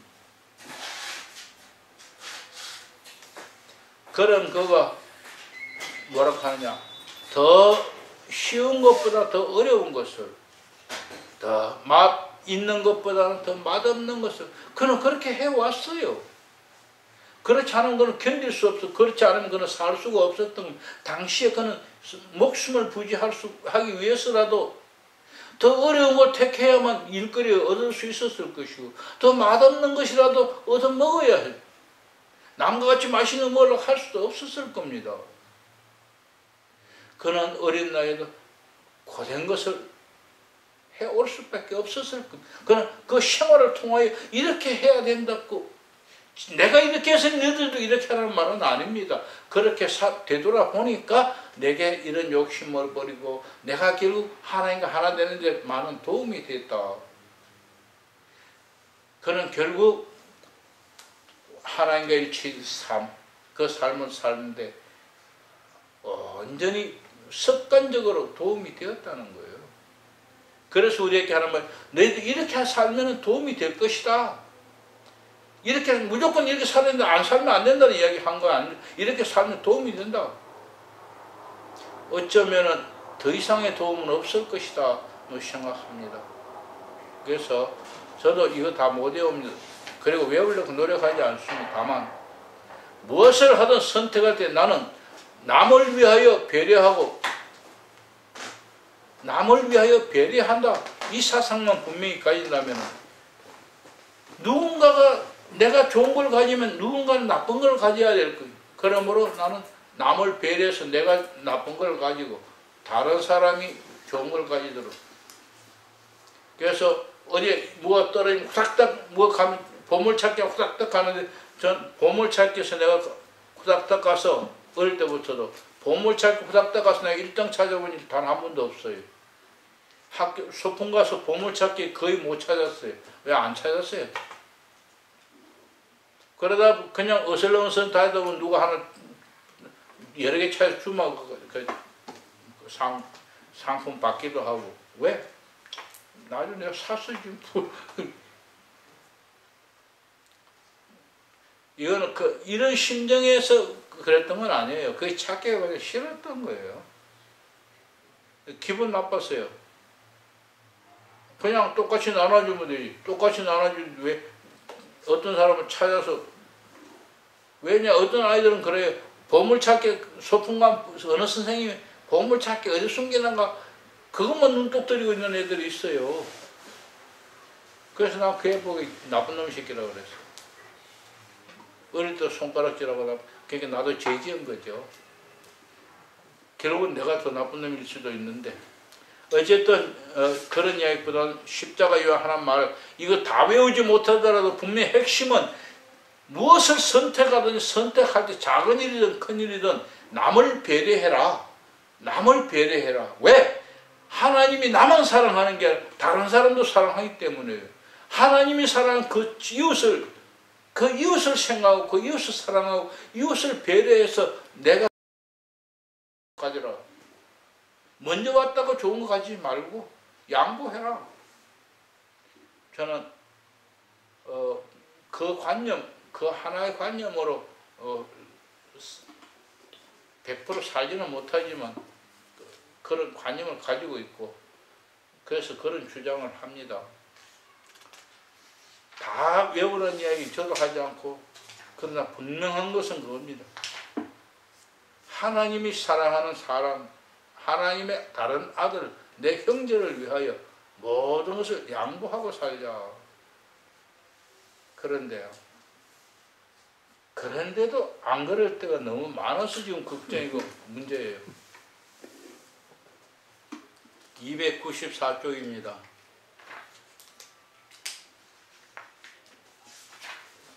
영혼이 영성 생활을 처음 시작할 때는 자 우리 모두에게 해당합니다. 이 책을 읽으면 지금 이 장에서 영혼이라는 말은 사람이 이렇게 읽으십시오. 영혼이 하는 이야기는 바로 사람이 성도가 혹은 수도사가 등 그 말로 읽으셔요. 그래서 우리가 영성 생활을 처음 시작할 때는 같이 읽을까요? 자신이 그런 일치 상태와 아주 멀리 있다는 것을 발견한다. 흔히 그 시기에는 자기 안에 무질서하고 잡다한 집착이나 욕망이 가득하다. 이 사실을 우리가 인정하고 깨달아야 합니다. 이거 못 깨달으면 영성이 생활이 시작이 제대로 안 되는 거죠. 그래서 시작점이 잘 되어야 한다. 우리는 개신교에서는 인간론에 대해서 좀 약하기 때문에 뭐 이런 설명이 꼭 필요할 것 같습니다.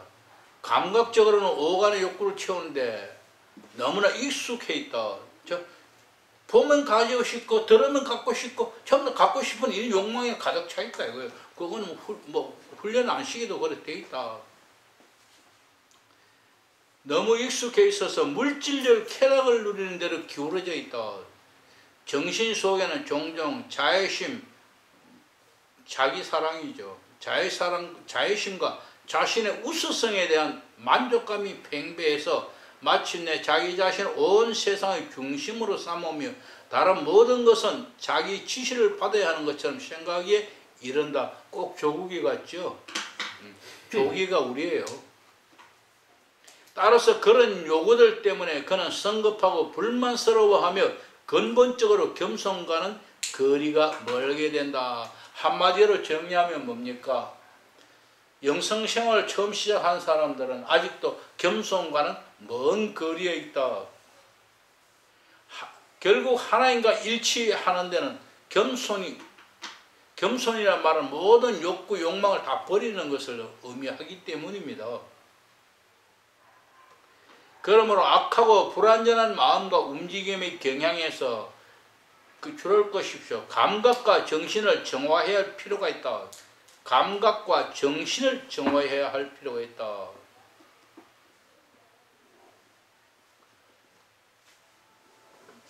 이게 뭡니까? 감각에 들어온 감각을 정화한다는 우리의 그 욕심, 보는 것으로 인해서, 듣는 것으로 인해서, 느끼는 것으로 인해서, 촉감으로 인해서 등등으로 맛보는 것 등으로 인해서 생기는 욕구, 이거 정화해야 한다. 그리고 정신을 정화해야 한다. 우리의 사상, 우리의 생각들, 어쩌면 이게 우리의 결함일지도 모릅니다. 이런 것들을 다 정화해야 한다. 그리고 5줄 내려갑니다. 그러나 그것이 어려운 일이라 해서 낙담해서는 안 된다. 즉 우리가 정화하는 게 무척 어렵다. 근데 그 어렵다고 해서 낙담하지 말아라. 2줄 내려가서 십자가 요한은 찾았습니까? 예. 같이 읽습니다. 더 높은 목표를 고려하면서 그것은 인간의 창의만으로는 실현할 수 없는 일이며, 예, 십자가 요한 말, 그건 우리의 힘만으로는 실현할 수 없다. 그러므로 반드시 하나님 친히 손을 써 주시지 않으면 안 된다는 것을 분명하게 단언한다.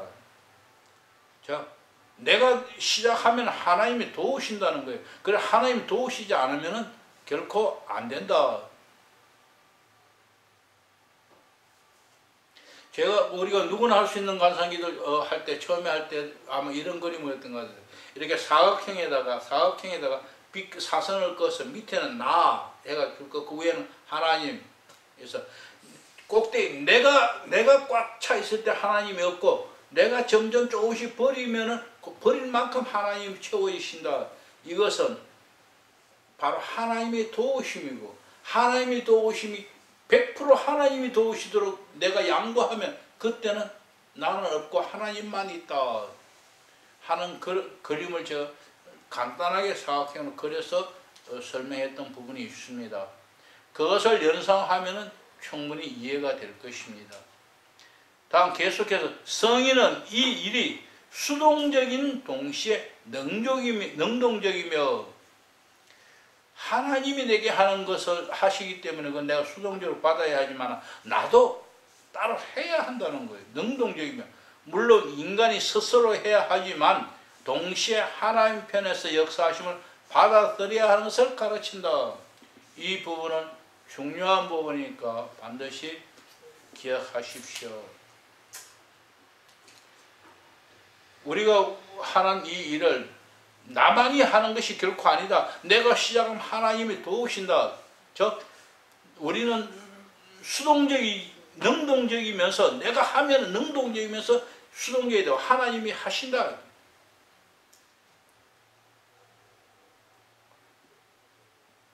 그래서 우리가 스스로 하지 않으면, 여기에 그렇게 정확하게 표현하지는 않았지만 우리가 스스로 하지 않으면 하나님도 도우실 수 없다. 왜? 내가 스스로 노력해서 버리는 만큼 하나님이 채워주실 수 있다. 저 물컵에 물이 반 차 있으면 반밖에 부을 수 없는 거예요. 가득 차 있으면 물을 더 이상 부을 수 없어요. 그래서 내 것을 물을 조금 버리면은 하나님이 더러운 물을 버리면 신선한 물 부을 수 있다. 그러나 더러운 물 조금 버렸다 해서 신선한 물 조금 넣었다, 그게 모두가 신선해지느냐? 아니죠. 물과 기름이 다르듯이 신선한 것과 더러운 것은 같이 존재하는. 그래서 뭐냐? 더러운 거 다 100% 다 버려라. 그러면은 깨끗한 걸로 채워진다. 295쪽의 위에서 세 번째 줄입니다. 같이 읽습니다. 영혼은 하나님의 호의와 은총을 통한 극진한 도움을 구하는 가장 좋은 방법은 그 일을 시작하면서 최선을 다하는 모습을 하나님께 보여드린 것임을 이내 깨닫는다. 예, 그러니까 내가 최선을 다해야만 하나님이 도우신다는 거예요.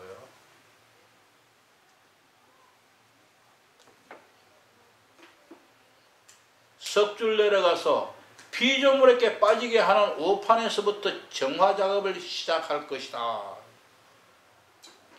피조물에 빠지는 오판에서부터 정화하는 작업을 시작한다. 여기에는 세 가지 방법이 있다 하고 표현합니다. 첫째, 찾았습니까? 예. 같이 읽습니다. 자신의 삶을 그리스도께 맞추면서 매사에 있어서 그리스도를 본받을 일상적인 욕구를 지녀야 한다. 십자가 요한은 우리에게 욕구를 버리라, 모든 욕구, 욕심을 다 버리라 했는데 이 욕구는 갈망입니다. 하나님과 예수님께 맞춰서, 다르게 말하면 성경에 나오는 예수님 삶, 그 삶에 맞추면서 그 삶을 살아가도록 내가 갈망하는. 그래서 같은 단어로 욕구라 했지만 이 욕구는 우리가 가지는 다른 욕심과는 다르다. 피조물을 위한, 나를 위한 욕구가 아니고 예수님의 모습을 닮아가기 위해 그분과 같은 삶을 사는 그런 욕구, 그런 갈망을 가져야 한다. 이게 첫째라는 것입니다. 그래서 예수님의 삶을 깊이 연구해야 한다. 이하 쭉 내려가면 예수님이 어떻게 살았는가 내용을 말하고 있습니다. 296조에 가면은 한 6줄 내려가면은 나의 양식은 나를 보내신 이의 뜻을 행하며 그의 일을 온전히 이루는 것이다. 요한복음 4장 34절입니다. 예수님의 양식이 예수님을 보낸 아버지의 뜻이라면 오늘 우리의 양식은 뭡니까? 예수님이 우리에게 하신 그 말씀, 즉 아버지가 예수님을 보내신 그 말씀이 양식이요, 그것이 오늘 우리에게도 양식입니다. 그래서 아버지는 그를 믿는 자에게는 영생을 주시겠다 하셨으니 그게 우리의 양식이에요. 뿐만 아니라 나를 보내시니가 나와 함께 하시도다. 나는 항상 그가 기뻐하시는 일을 행함으로 나를 혼자 두지 아니하시다. 예수님이 아버지를 기뻐하는 일을 항상 행하는 것 같이 우리도 인간의 목적이 뭡니까? 소요리 문답 1문에 하나님을 기뻐하며 영원토록 즐거워하는 것이다. 이 두 가지 꼭 기억하십시오. 우리의 목적의식을 잊어버려서는 절대 안 된다. 목적을 잊어버리는 순간에 내 욕심으로 가득 채워지는 겁니다.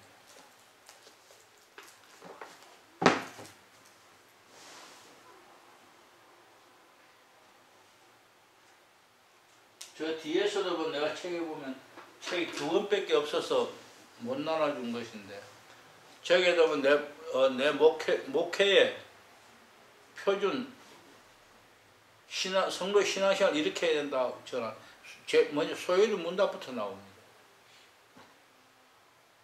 바로 그거예요. 왜? 내가 인간으로서의 목적, 기본 목적을 알아야 그 다음부터 어떻게 뭘 하든 목적에 맞게 살아갈 거예요. 목회도 그래야 되고 성도 신앙생활 그렇게 해야 한다. 두 번째, 296조의 중간에 조금 밑에는 둘째 찾았습니까? 예. 같이 읽습니다. 감각들이 가져다주는 어떤 기쁨일지라도 그것이 순수하게 하나님께 영광을 드리고 공경하게 되는 것이 아니라면 예수 그리스도에 대한 사랑 때문에 거절해야 하고 비운 상태에 머물러야 한다. 역시 요한복음 4장 34절입니다. 예수님이 자기 양식 아닌 것은 다 버렸습니다. 우리도 마찬가지 그렇게 해야 합니다. 예수님을 사랑하기 때문에, 그분을 사랑하기 때문에 내가 목숨을 바친다면 해야 할 것이고, 내가 나를 사랑하기 때문에 내 생명을 구해야 한다면 그것은 거절해야 한다. 그래서 순교하는 자를 하나님은 가장 바로 피 흘린 자가 하나님 보좌 우편 제일 앞쪽에 앉아있는 모습이 바로 그거죠.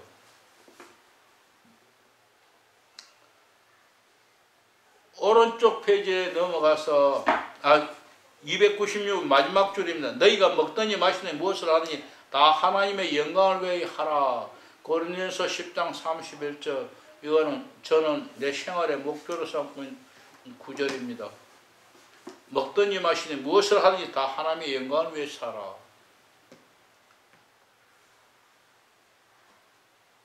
그래서 한 5절 이 모두를 좀 더 길게 좀 더 잘 이해시키려고 십자가 요한은 예를 들어 설명한다. 찾았습니까? 같이 읽습니다. 만일 하나님을 섬기고 공경하기 위해 중요하지 않은 것을 들음으로써 얻게 되는 기쁨이 있다면 그것을 좋아하지도 말아야 하고 들으려고 하지도 말아야 한다. 만일 하나님을 사랑하는 데 도움이 되지 않는 것을 보게 됨으로써 기쁨을 얻을 수 있다면 그것을 좋아하지 말아야 하고 쳐다보지도 말아야 한다.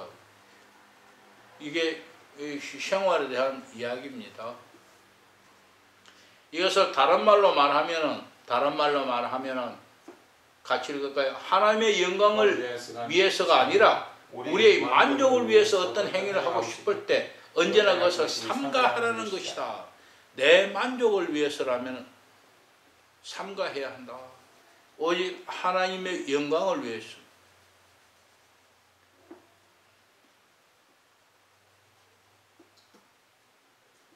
그 밑에 거는 개인적으로 읽어보십시오. 쭉 내려가서. 그리고 밑에서 세 번째 십자가 요한은 그런 반박을 미리 짐작하고 다음과 같이 덧붙였다. 같이 읽습니다. 감각의 모든 것들에 대해 있어서도 덜도 말고 거절할 수 있다면 기꺼이 거절해야 한다. 만일 이러한 만족감을 피할 수 없다면 단지 그것을 좋아하지 않는 것으로 충분하다. 길을 열어주셨습니다. 만약에 위에서와 같이 무조건 다 해야 한다 하면은 우리가 무척 낙심될 겁니다. 그러나 그렇게 하지 못한다 할지라도 다 거절하지 못한다. 내가 좋아하지 않는 건 내가 하지 않는 겁니다. 좋아하지 않는다면은 그것으로 충분하다. 위로죠. 바꾸어 말하면 그런 것을 즐기기를 그만두지 않으면서 하나님의 마음을 들어 올리고 지향을 바라보면서 지나쳐 버리기를 배워야 한다. 네. 세상 속에 이 말이에요. 세상 속에 살아가면서 내가 어쩔 수 없는 게 있어요. 예를 들어서 뭐라 할까요? 내가 담배 피는 사람 옆에 있으면 내가 담배 냄새 안 맡고 싶어도 자연적 담배 냄새 내 코로 들어오고 내 옷에 묻어요. 근데 이거 어쩔 수 있느냐? 피할 수 없다. 그렇지만 담배를 피우지는 말고 담배 연기를 향으로 생각하지 말아라. 왜 제가 향이라 한 줄 알아요? 제가 담배 끊어보니까 담배 끊고 며칠 지나니까 그 담배가 얼마나 구수한지 그게 막 흉내로 다가와요. 저쪽에서 다가오는데 그 위로 몸이 가져요. 그렇게 돼서는 안 된다. 지금 그 이야기예요. 근데 하나님이 간섭하시고 끊어주시니까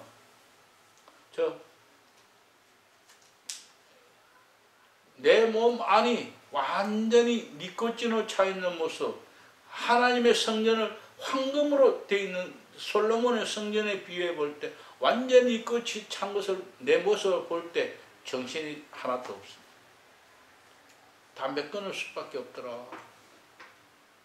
그 이후로 그전에는 끊었다 폈다 끊었다 폈다 목사가 돼도 끊었다 폈다 남 눈만 쏘이고 피우고 그랬어요. 뭐 솔직히 그랬는데 내가 지하에 있고 1층에는 미용 이발소가 있었는데 이발소 사장이 나한테 담배 냄새가 나기는 나는데 그 사람 담배 안 피우거든요. 근데 목사니까 담배 핀다 소리를 못하고 은근히 냄새가 나는데 그건 나 또 속이지도 않아요. 와 목사 담배 못 피는 줄 알아요? 담배 피우면 지옥 가요? 그 정도 뻔뻔했었어요. 그런데 어느 날 그게 아마 그렇게 목사되고 한 1년 그렇게 피웠을 거예요. 한 1년 정도. 그런데 딱 하나님의 성전 이건 아니구나. 그래서 올라가서 화장실에 담배 비틀어가 집어넣고 나이다 집어 던져버리고 그 후로 담배를 안 피웠는데 문제는 2, 3일 딱 지나는데 그 냄새 그렇게 구수해 오는 거예요. 그런데 그렇게 담배 딱 끊고 나서부터 담배 오니까 이게 바로 네 거지, 이게 바로 내 성전을 더럽히는 거라 생각하면 그냥 담배가 날아가요. 냄새가 날아가요. 난 그래서 담배를 남들같이 어렵게 끊지는 않았다 생각해요. 왜? 그 다음부터 보이면 내 속에 니코틴 성전이 보이니까 필 생각. 그런데요 2년이죠 3년이죠 한 5년이 지난 후에도 막 화가 팍 나니까 담배가 피우고 싶더라고.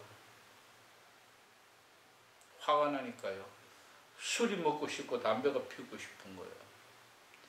그럴 때 어떡합니까? 제 생각 그럴 때 넘어갈 것 같아요. 그런데 그때 한 번 피우면은 못 끊는 거예요. 그럴 때 그런 거예요. 늘 그럴 때마다 솔로몬 성전을 떠올리는 황금 성전. 거기다가 황금 성전과 이 더러운 니코틴 성전을 비교하면 생각이 싹 없어지는 거예요. 뭐 씩씩거리면서 분해가 씩씩거리면서 와 담배도 못 피냐고 씩씩거리면서 안 피는 거예요.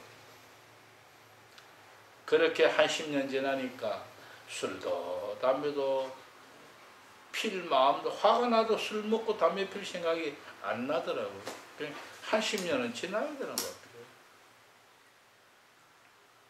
그래서 아들이 담배를 피고 담배를 끊고 술도 끊었다고 그래서 네가 얼마나 가나 보자 했더니 한 3, 4개월 있더니 또 피더라고요. 근데 그 이야기 해줘도요 소용이 없어요. 내가 못 느끼면은 이야기는 아무 소용이 없어요. 그냥 도움이 될지는 몰라도. 그래서 야, 이 새끼도 내가 아니구나.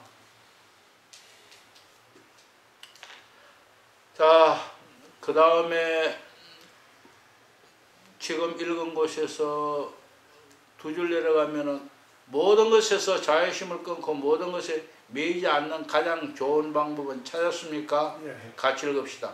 우리 행동의 지향을 놓치지 않고 늘 의식하는 것이다. 늘 의식하는 것입니다.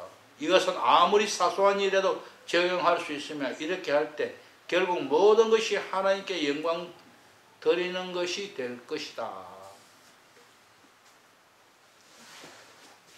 이래서 제가 먹든지 마시든지 하나님의 영광을 위해 하라.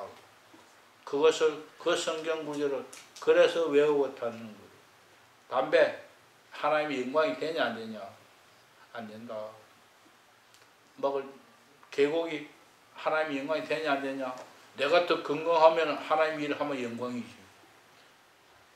내가 잘못 내 주관적인가요?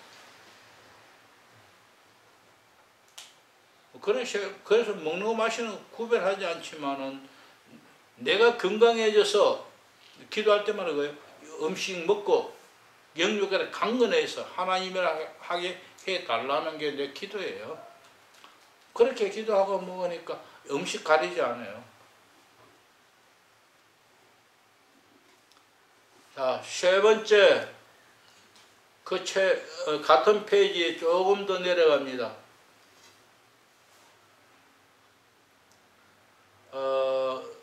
그러나 주님의 마음에 들기 위해 거침없이 자신의 즐거움을 할 때, 그리고 두 줄 더 내려가면 힘이 필요하다, 에너지가 필요하다. 에너지는 어디서 오느냐? 무엇을 하니 먹든지 마시니 하나님의 영광을 위해서 하라. 거기서부터 에너지를 얻으십시오. 물론 에너지는 각자에게 얻는 에너지가 있을 것입니다. 그래서 십자가 요한은 세 번째 규칙으로 힘을 발휘해서 실천해야 함을 분명히 말하고 있다. 생각만 하지 말고 실천해라.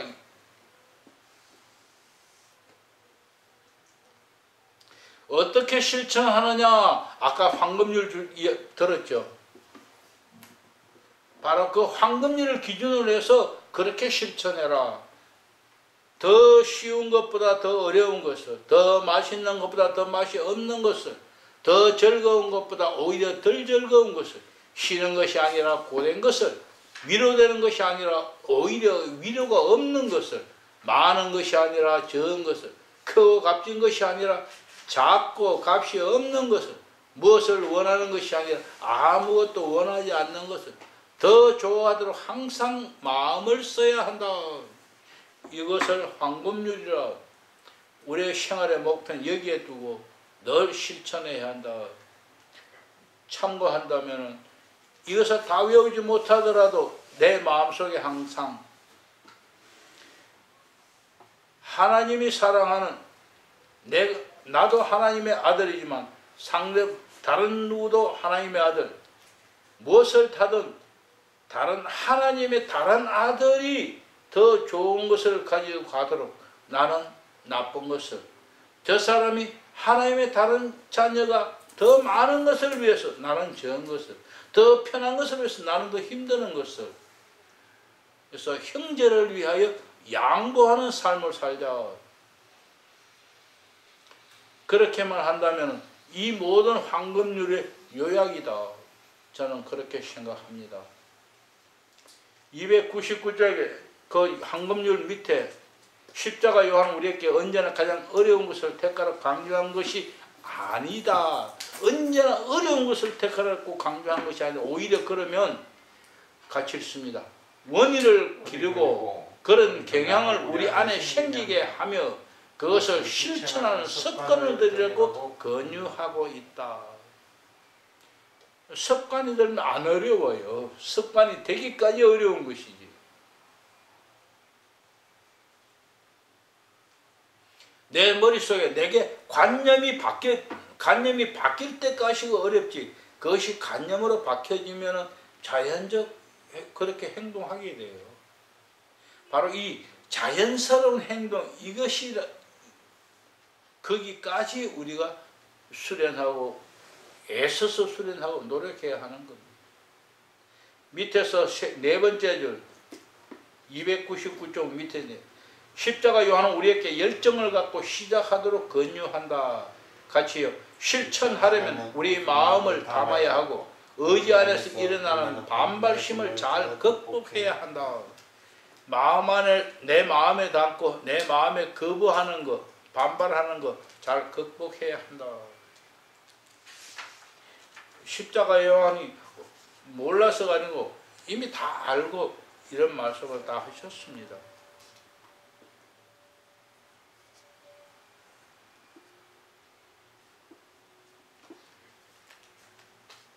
그 다음에 집에 와서 차근차근히 읽어보십시오.